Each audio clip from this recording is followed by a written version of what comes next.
History teachers must be able to communicate rhetorically by lecturing, analyzing documents, asking questions, creating tests, and forming rubrics. To help explain this concept, I interviewed Matthew Prevost of Brandon High School.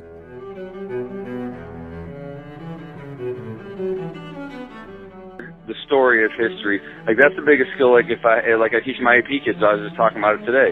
Like the ability to piece together the past, not just take some secondary document like a textbook. Be like, oh, this is right because some textbook says it's right. Well, half the time textbooks are made for American school class.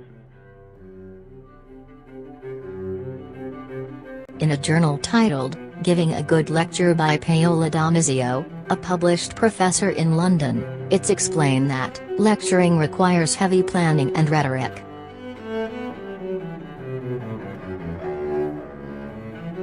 She explains that the teacher must know their audience as well as being entertaining and humorous at the right times. When we were studying World War I in my wars class, we were studying, do we really want to get involved in this war? And the reason was because trench warfare is so stupid. If we're going to join this war, like, we're going to have to do that. So the literal question that I wrote on the board is, do you want a piece of this? It's like I literally wrote on my board, do you want a piece of this? And I even spelled it like D-I-S, question mark, right? So, I mean, I would never talk to a colleague like that, or I'd never write a paper like that.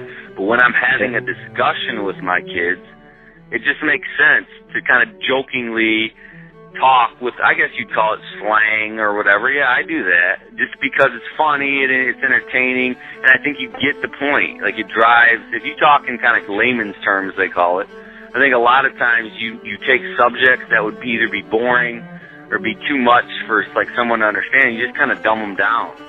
You know, so instead of like, how would you analyze the reasons America got involved in World War I? Like, instead of saying like that, I just say, you want a piece of this? You know, it's kind of funny. It's like, I think I do that quite a bit.